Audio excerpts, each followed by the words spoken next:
Self-care is very important.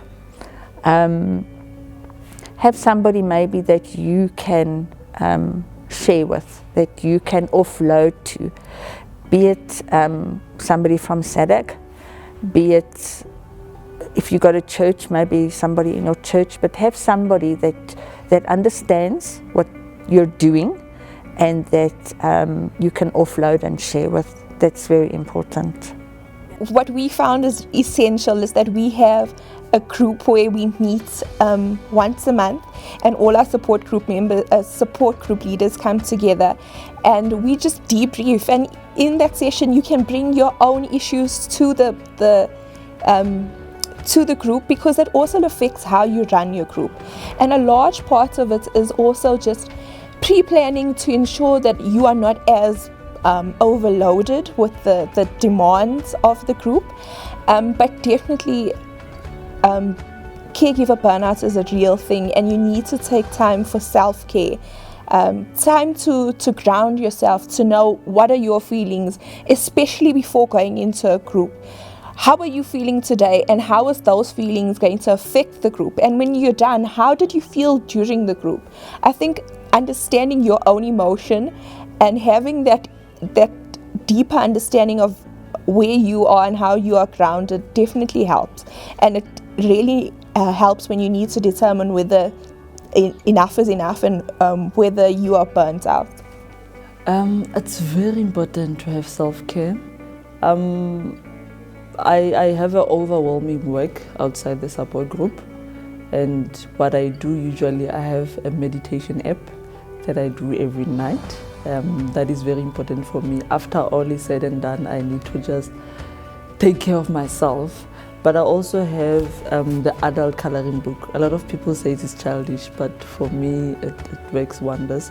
And that also helps me to bond with my daughter as well. I have a 3-year-old daughter who usually would demand my attention when I'm at my lowest. So when we do the coloring together, somehow for her it's too special, for me it's distressing at the same time. So it also works. But I also have 2 mentors whom whenever I'm emotionally drained or need some advice on something, I'll go to them and say, listen, I'm struggling with this. I don't know whether I'm being emotionally attached unnecessarily or I'm overthinking. I need you to give me an honest opinion. And I'm very lucky to have people who would not tell me what I want to hear, but what I need to hear. So that has helped me a lot. But also taking time to zoom out, to get away from everything that is busy and just, take myself out of the situation and just reflect. I do it in such a way that I don't become too hard on myself, but I also don't become too lenient on myself. So I would reflect every night. I have a journal as well, so I would also write my thoughts on the journal. I still have a lot of fears, especially in the support group. I still feel after a day, I was like, should I have said that? But at least I get people who tend to help me and say, no, this is what you should do. But I also feel self-care is not just about the mind. I am a person who is a gym junkie, so I also do exercise a lot. One thing that I always tell other people that want to start support group, or in my own experience, put yourself first. You cannot help other people if you are not help yourself. So understand that where to draw the line.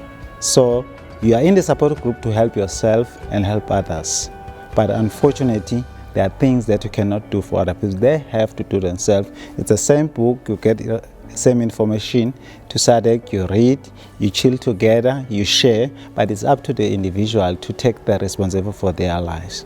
Yes.